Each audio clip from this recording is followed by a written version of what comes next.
Hello and welcome to the next episode of Cylinder Radio. I am your host, Will Roosh, high school teacher and now podcaster. And today we're going to talk about something that I think needs more attention, especially for young people out there, and that is party culture. And we're going to flesh out all the nuance around party culture, the good, the bad, and all that kind of stuff. And I have, as I seem to be doing with this podcast, getting the perfect people to come in and talk about it. So I have Chris Williamson on my call from across the pond, and he is a club promoter, a podcaster. He has a pretty significant social media following and stuff like that. He is also the creator of 6 Months Sober, which is an online course devoted to helping people get sober if that's something that they're interested in doing and struggling with. So Chris, thank you so much. I reached out to you just like kind of taking a shot in the dark, because I know you're a busy guy, and I appreciate you coming on here. Thanks, Will. Pleasure to be here, man. So typically what I try to do is have the person, my guest, like just kind of highlight what makes them, for lack of a better term, an expert to talk about this. Because if this is Cylinder Radio, there's a circle, there's a square. Like, what makes you someone who understands the nuance and the complexities around something like drinking and party culture and stuff like that? Yeah, so I've been a club promoter for the last 13 years. I arrived at university in Newcastle at 18 years old, typical academic progression for the UK. Arrived 18 years old, started flyering for nightclubs there, and since then have gone on to become the director of the biggest events company in the north of England. So I've seen around about 1 million drunk people go into events that I've stood on the front door of. So I'm probably in the top 0.0001% of people on the planet that have had exposure to drunk people, nights out, good and bad. Yeah. Okay. So I guess to start off with is like, I'm 37 years old. I wasn't in the clubs. I'm like from East Coast, like kind of steel town. So we didn't like dance or anything. And then when I moved out to LA, went out to Vegas a couple of times, went to a few clubs and stuff. And it's fun. And I was like, oh, this is pretty cool. And there's, pretty girls and stuff like that. And I, liked it. But I remember just thinking, even when I was young and single, but especially if I go now for some sort of event, I'm like, wow, people do this all the time. Like, I go and I'm like, oh, that was kind of a cool night and whatever. And then I'm like, oh, I'm good for like a while. But people do this regularly. And I guess the part about it that I thought was good was I did connect. Like, you did connect, whether you're under the influence of alcohol or something like that. You do connect to your friends. It is a fun celebratory time and stuff like that. So my vast majority of club experiences, which is very small though, it's as thin of a piece of paper, but it has been positive because I felt like it was a good way to connect, and it was fun, and it was kind of lost sight of a lot of whatever was bugging you or weighing on you just for those few hours. But people do this all the time. You would see the same people like every week. Yeah. Well, I mean, with my club promoter hat on, that's what I want. I want as many people in the venue consistently as I can. Mm-hmm. The whole reason that you have events that operate on a weekly cadence, like, so we run a Thursday night, which is called Skint. We have a Friday night, which is called Paradiso. And you have these networks which continually go to the same sorts of events because that's targeted at that market, right? And you try to get them into this sort of a routine. So yeah, you are right. I don't know how America and the UK marry up with this. I don't understand American drinking culture and party culture with the nuance that I understand British culture. Mm-hmm. But certainly in the UK, we're an island. The weather's not so good. It's a bit grey. There's not tons of upward mobility. Mm-hmm. It might look like kind of all cool and quaint and like heritagey and like everyone's going for tea with the Queen and stuff like that all the time. But it's kind of a little bit more slow, and there's a lot of inertia for some people. And I think that especially young guys and girls, they find interest and connection through partying, which is fantastic. Like, people arrive at university or they move away from home for the first time, go to some sort of educational institution. For the people who don't know, university in the UK is 18, right? But for you guys, it's like college, and mm-hmm. all the names are confusing. People go away and it's like, well, where do you find your friends? Because the people that you moved into in your halls of residence, or like you'd call it a dorm, The people that you move in with there, that's just picked by some woman called Janice behind a spreadsheet who was like just drag and drop and just like shifting people around. You've got nothing in common with these people. So if you find a club night that speaks to your sorts of music, a crowd which you have an affinity with, it's a really, really good place to find people and to connect with people and make friends. Now, the challenge is, as with everything in life, how do you not have too much of a good thing? How does what you are enjoying not turn from a tonic into a poison, so to speak? And the specific problem you come up against with alcohol, obviously, is that it's a inhibition reduction echo chamber.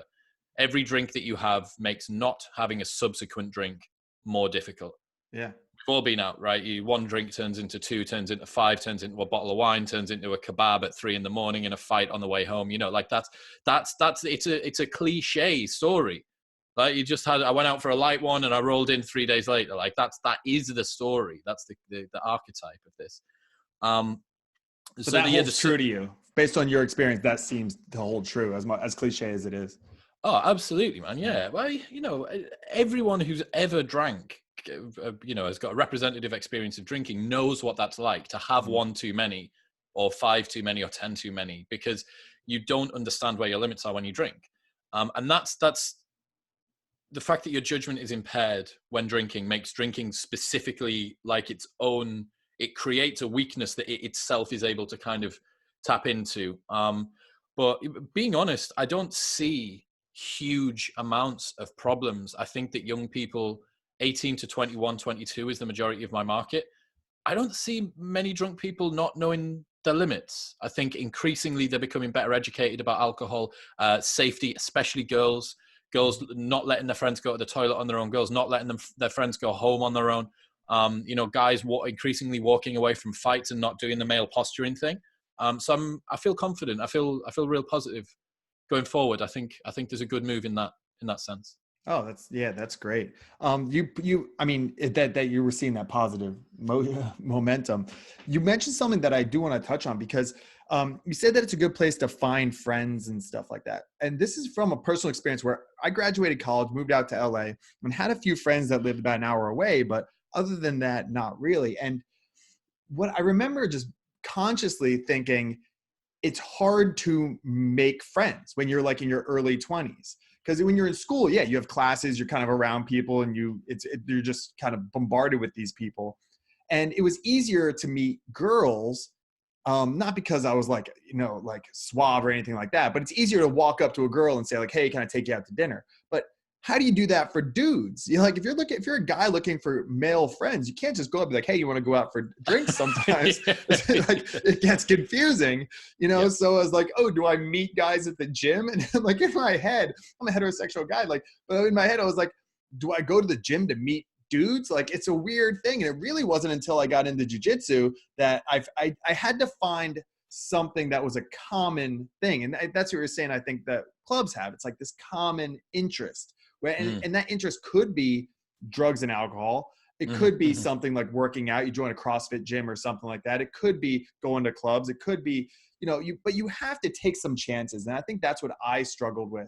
And maybe some people listening struggle with, is like, you got to put yourself out there. And it might be weird to go up to a dude and be like, hey, we should hang out more, or let's do this, or blah, blah, blah, blah. But if you don't do that, then you're going to be stuck alone. And you really have to take those chances. But I think it's a common thing. I think it's a common thing that people, once they're out of school, that they are looking for people to hang out with. And it depends on what kind of job you have. Maybe it's not a very social job, things like that. But I think perhaps the club and the party scene acts as a way to do that. And alcohol, as you said, lowers your inhibitions. It's liquid courage. And you go, hey, I'll just walk up to this person and be like, hey, man, you're cool, blah, blah, blah, blah. And so it becomes a crutch to give you that social courage in a sense. Couldn't agree more. You've hit the nail on the head there. And this is something I've been thinking about a lot recently. Making friends is hard. I'm 31 and I could, it would be nice. I could do with a wider circle. I'd like a few more people saying, hey man, come to this cool event we got on. Like I don't think you can have too many friends. You can have too many bad friends. I don't think you can have too many good friends, right? Everyone could do with a bit more of a squad or a team. And yes, finding a common denominator, finding an environment in which you can find other people that you have something in common with is precisely what you want to try and do. Mark Manson's Models, Attract Women Through Honesty, fantastic book for men who want to improve themselves and the way that they come across with women. It's not pick-up artistry. It's not like negging in the game and all that alpha beta bullshit. It's genuinely just trying to work out how you can be the best version of yourself. And in that, he says, what is the sort of woman that you want to date? And this is the same for women. What is the sort of man you want to date? What are their hobbies? What are their interests? What are their values? Where do they spend their time? Go to that place. Like, go there. That's why. And it's the same for friends. It's like, what sort of friend do you want?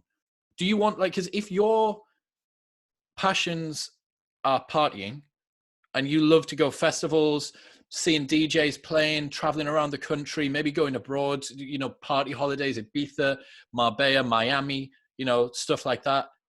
Go to the parties because you will find friends. But if you're the sort of person who just wants to sit and sort of read a book, go to a book club. If you're the sort of person who really likes guys that are, you know, exercising, discipline, Brazilian Jiu-Jitsu, CrossFit, you know, like, it's the headline things of what you need to do are hard. It's getting over the inertia and kind of getting yourself out of the way to allow that process to take place. And I think the reason that so many people make friends in club nights is that it's a common denominator when you're young. A lot of people, they go to university or whatever, and they start partying. There's few things that most people do. Do you know what I mean? Like, there's more people. I'll see, on an average week in our events, I'll see maybe 3,000 to 4,000 people across 3 nights, right? Yeah. Like, how many Brazilian Jiu-Jitsu classes would you need to go to see 3,000 or 4,000 people who are all a similar age to you, who are all there for essentially the same reason, who are all, you know, you need to be going to conventions and stuff like that. Like, it's just, so the opportunity to meet people is really, really high. The problem is that what it selects for is not as narrow as going to a Brazilian Jiu-Jitsu class or a CrossFit class or a reading club or a yoga, whatever, you know? So what you sacrifice in terms of diluting down the purity or the similarity of those networks, you gain in just sheer volume. Right. So I think spread the net wide. Definitely when you first sort of start doing it, spread the net wide. You can afford to kind of just play fast and loose with friends, pick them up, put them down, and then over time you'll find some survivorship bias. Yeah, I'll win out.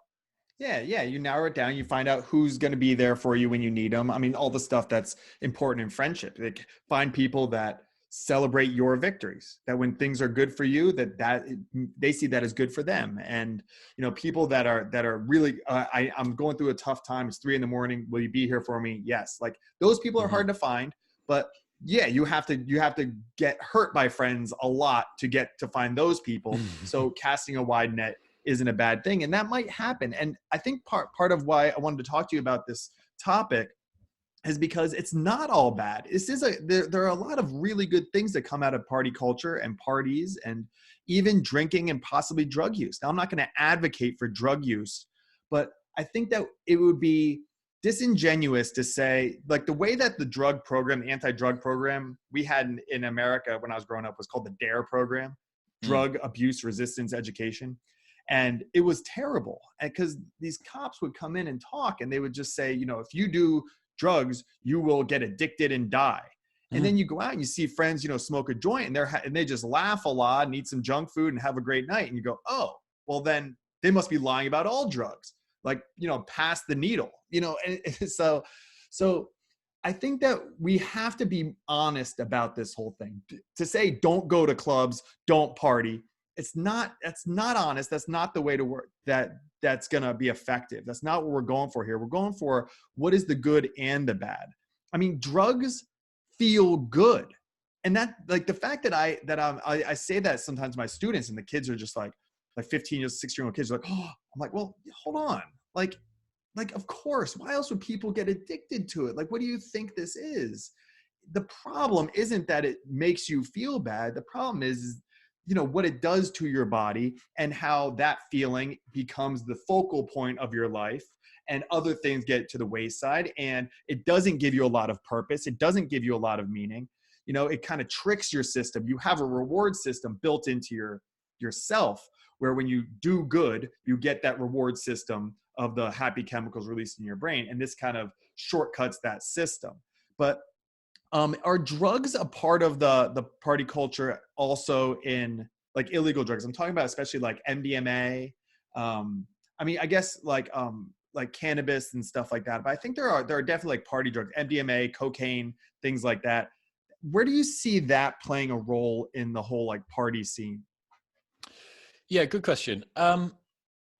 Every venue that I work in has a very strict non-drugs policy, as do we, but it is a staple. It is a It part happened. Yeah. it's prevalent. It is Mm-hmm. prolific, right? Like it is a major keystone to party culture. Now, whether or not party culture could exist without that is a different question. But it is here. But that's sorry to cut you off, but like that's a Yeah. really important thing, right? Like that everyone knows it's going on, even the people who are running the club. But like, and if they see it, they'll kick you out. Yep. But it's a weird thing when like things are assumed to be known.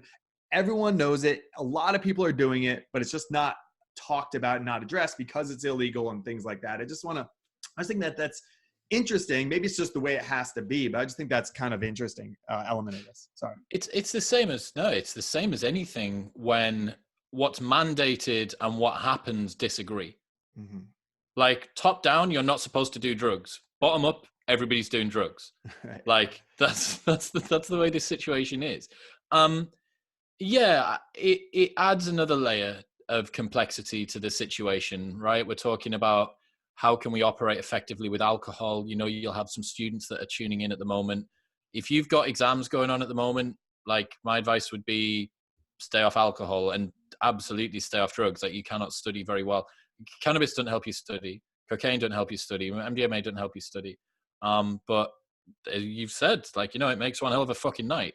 Like it makes a good night out. I don't really know. I think increasingly in the UK, I'm seeing students respect their degrees a lot more. They're partying less and studying harder. Recently, we had a number of increases in tuition fees, which means that they're getting ratcheted up in terms of the investment money. Their expectations from university are going up. Yeah, there's no hard and fast solution to this, or else someone would have come up with it, right? As you say, hit the nail on the head. If our door staff see someone taking drugs in the club, they're out, and the police are probably getting called. Mm-hmm. But we can't stop what we don't see. And for instance, perfect example, you can drop a pill at home, and if you're able to keep your composure sufficiently to get yourself past the door staff, you've taken a pill in a club. The fact that you did it in the pre-party half an hour ago makes no difference. The only thing that you can do is advocate moderation and safety. So my master's dissertation was actually on the effectiveness of anti-alcohol advertising on students at Newcastle University. So that was what my master's dissertation was on. The bottom line is that essentially nothing works. Like advocating, it's hard. Young people want to try things. They have a high desire for novelty. They have a high desire for adventure.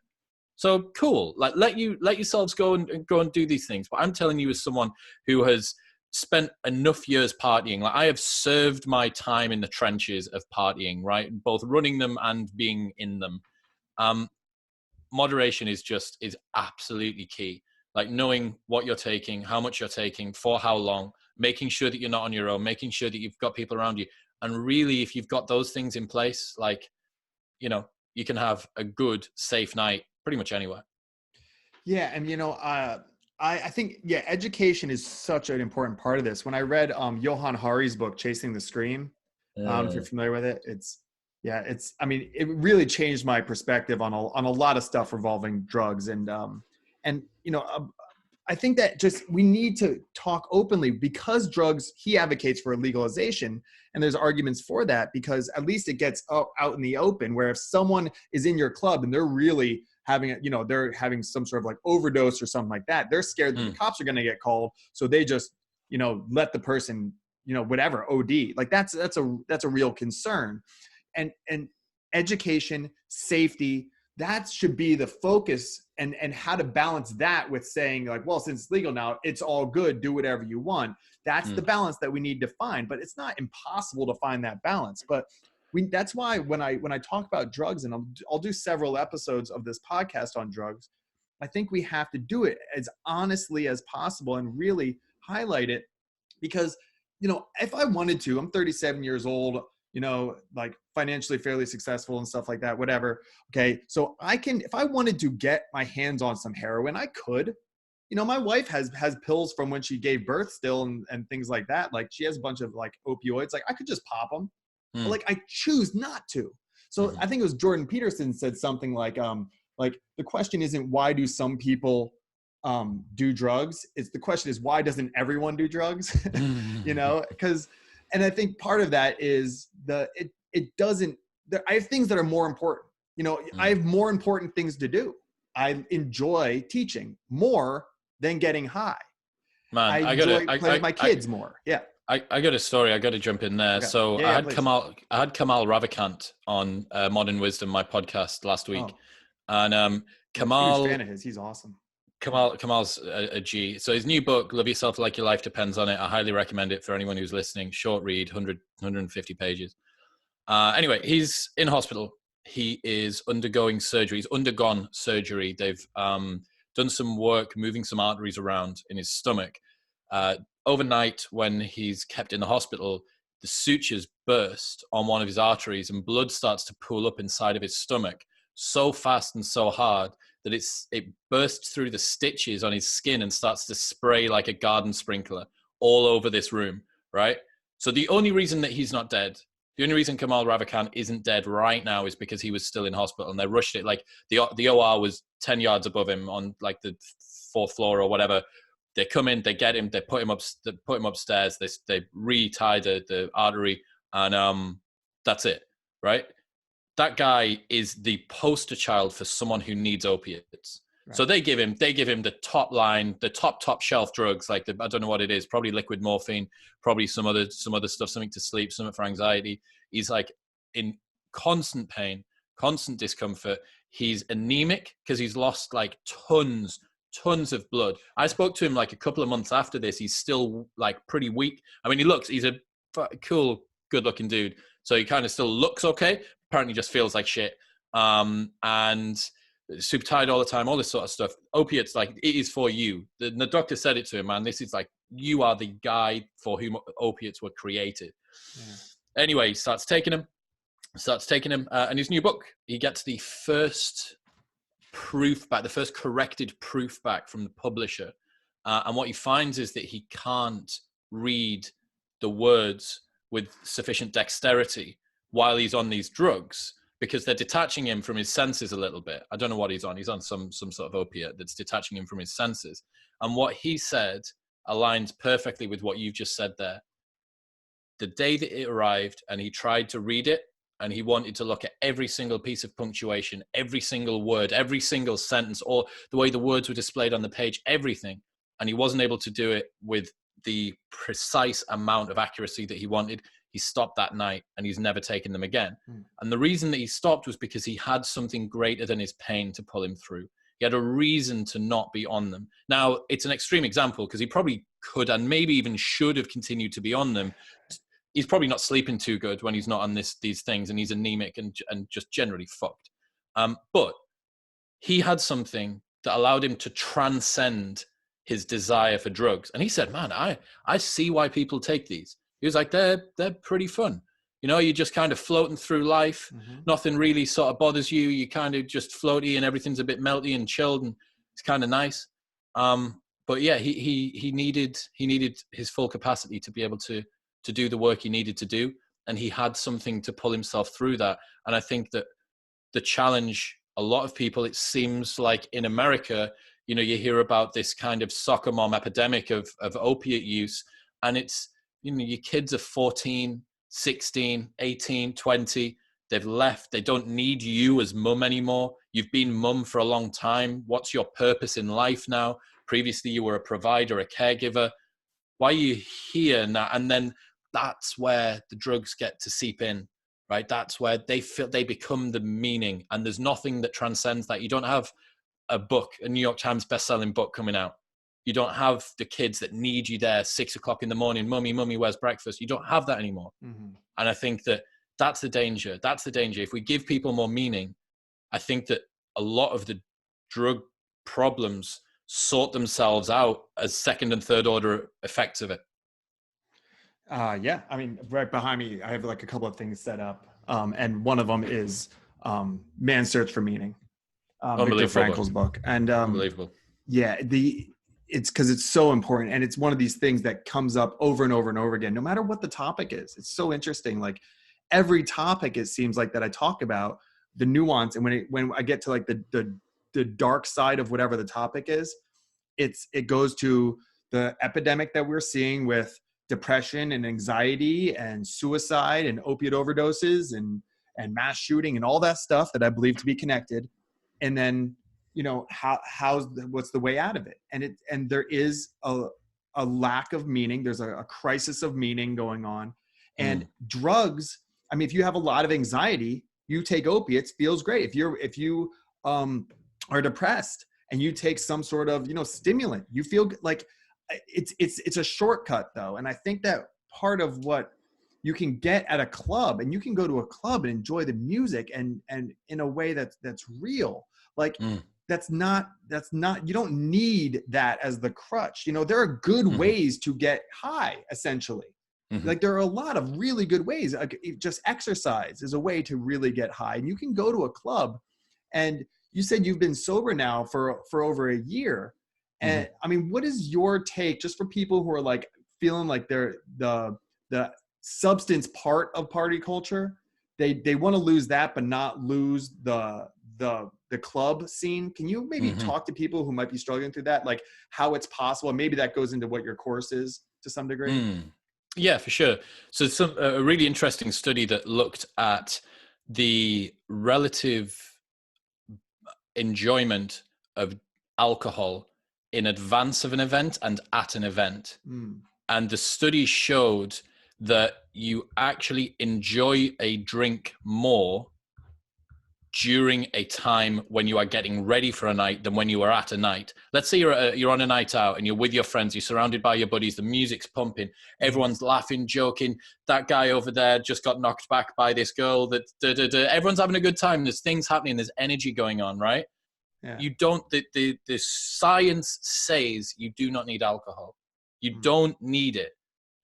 But when you're getting ready with your friends before, you've got that anticipatory mechanism that's going on, right? You want like a glass of wine or a vodka or a bottle of beer, you're like, cheers guys, let's have a good night. Like that's when it really kicks in, because getting ready is kind of a bit of a drag, like kind of sucks. You're waiting for your friend to get out of the shower, doing all this sort of stuff.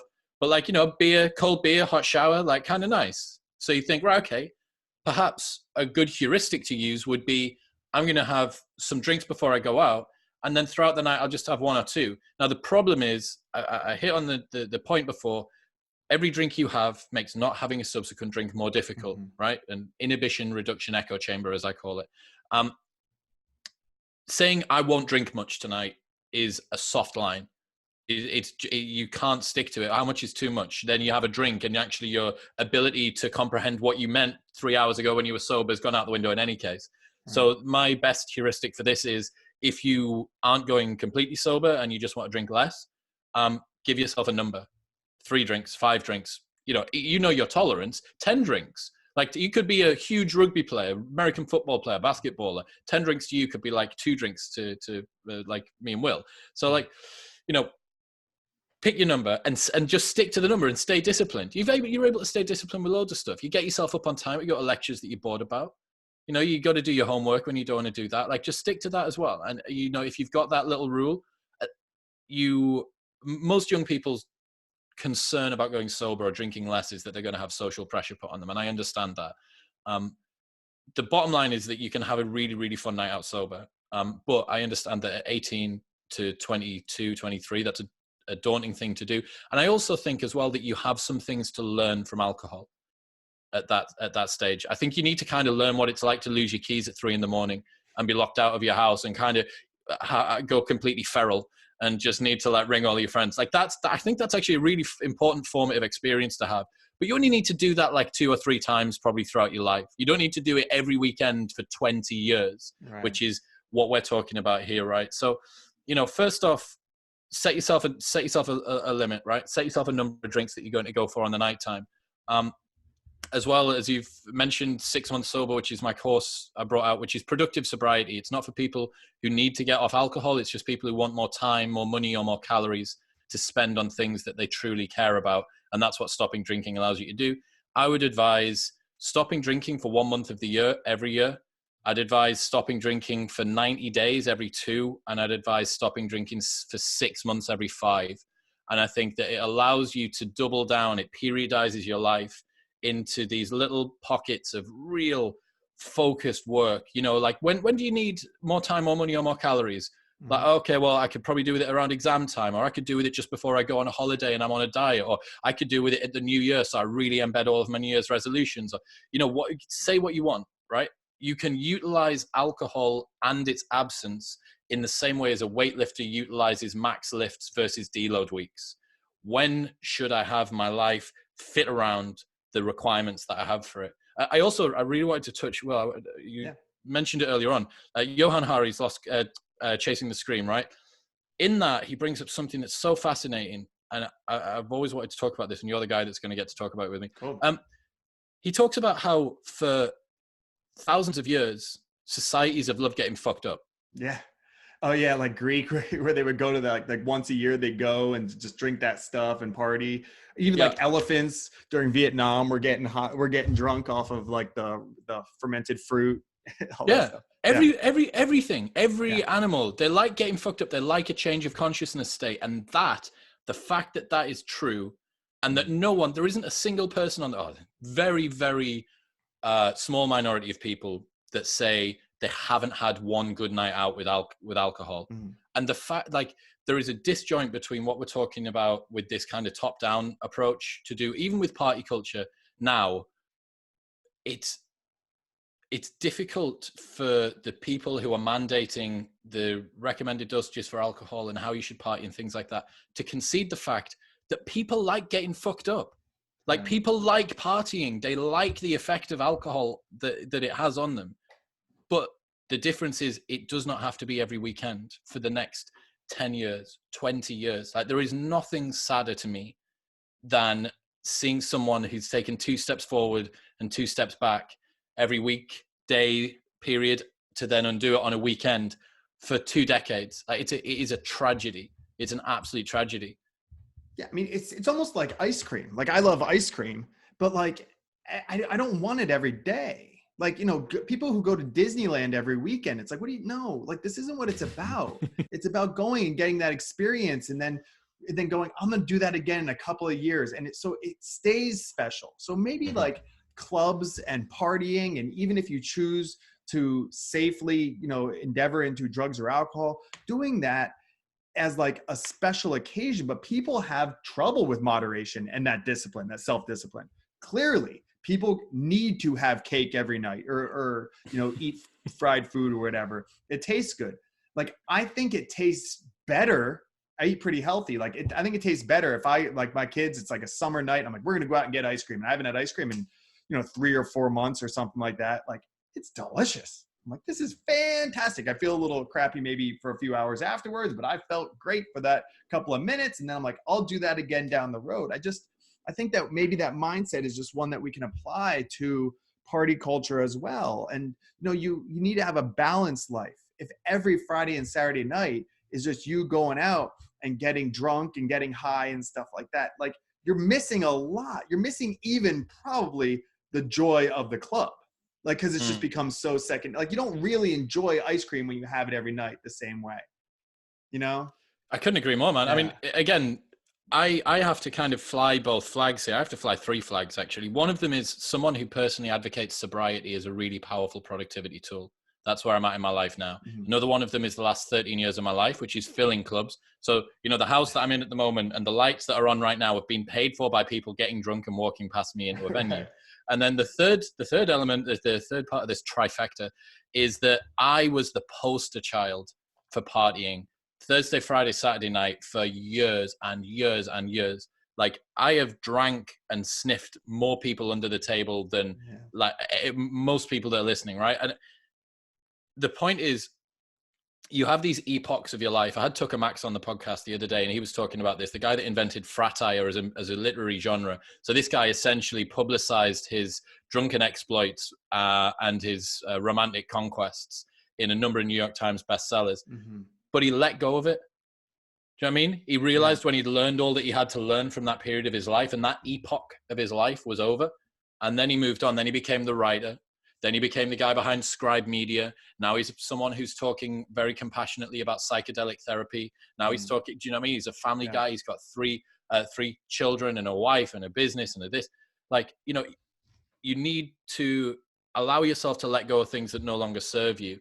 And yeah, you know, you can have an unreal night. I think another thing as well is if you try and pick events which have got good music and good people, you don't need to drink as much. I think a lot of drinking is actually sedating yourself from a shit event. Yeah. Like if you can't bear to go to an event without drinking, you probably shouldn't be going there.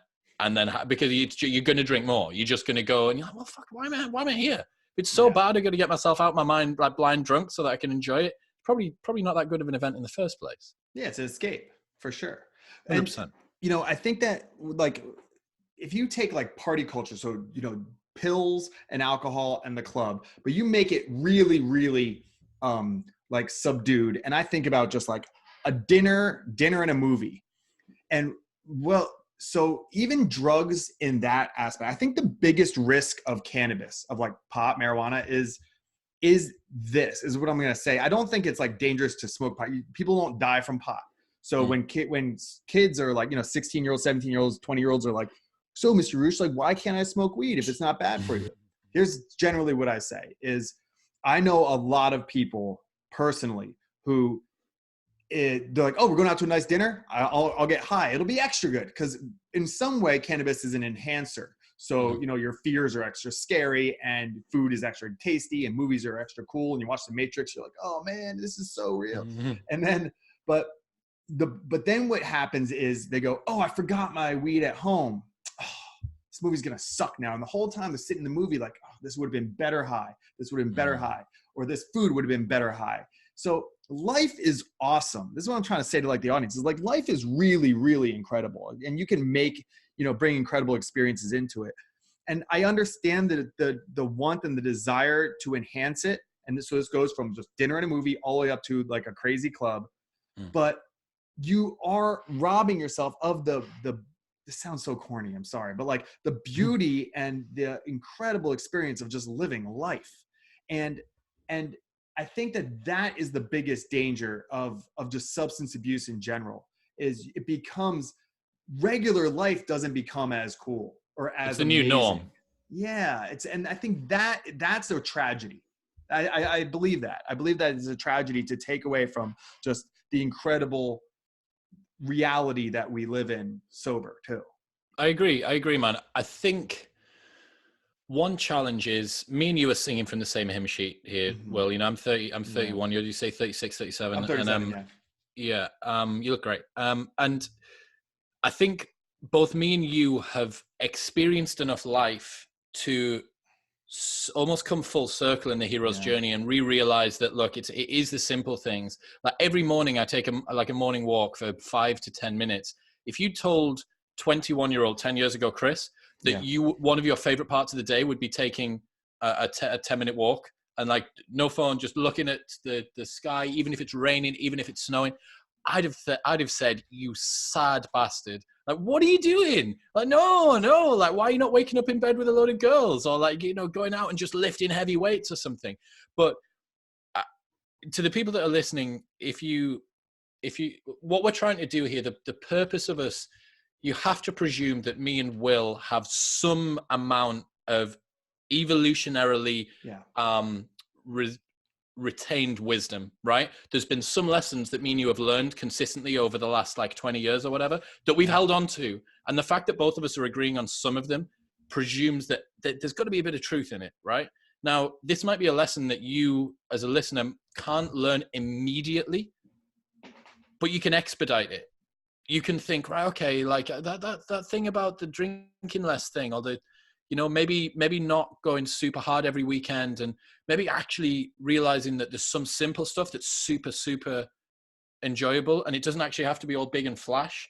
And it sounds, you're right, it sounds so wanky and zenny and you know, like we should be sat here cross-legged in elephant trousers, like chatting about it. But the fact is true, right? You know, both me and you were agreeing about it, and you know, the fact that we are says something.